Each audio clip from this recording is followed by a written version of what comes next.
Sebanyak 120 kepala keluarga dan 388 jiwa korban terdampak banjir bandang di Jorong Lundar, Nagari Panti Timur, Kecamatan Panti membutuhkan bantuan bahan pokok serta air bersih.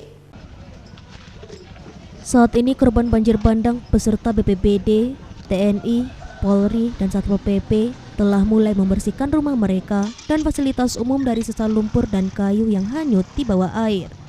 Selain membutuhkan bahan pokok, korban yang terdampak banjir kesulitan mendapatkan air bersih dan warga berharap bantuan air bersih segera disalurkan agar warga tidak terserang penyakit. Kalidi, korban banjir bandang, mengatakan akibat banjir saluran air bersih milik PDAM telah rusak, jangankan untuk kebutuhan sehari lain, air bersih untuk minum pun tidak ada. Yang pertama, kebutuhan pokok, makan, ini semua masalahnya masyarakat yang terdampak bencana ini, itu kan pemukimannya sudah ada yang rusak. Jadi mohon kepada pihak yang terkait itu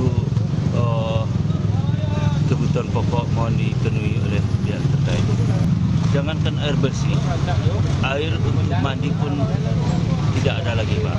Semua air sudah terputus dan juga air yang ada itu sudah mengandung air tanah sejak bencana itu terjadi sampai saat ini.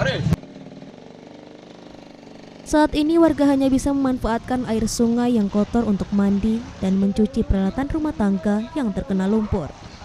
Warga terdampak banjir berharap selain bantuan bahan makanan, bantuan air bersih juga segera datang sebelum ada warga terserang penyakit diare dan gatal-gatal. Dari Pasaman, Sumatera Barat, Ari Yohanes, iNews melaporkan.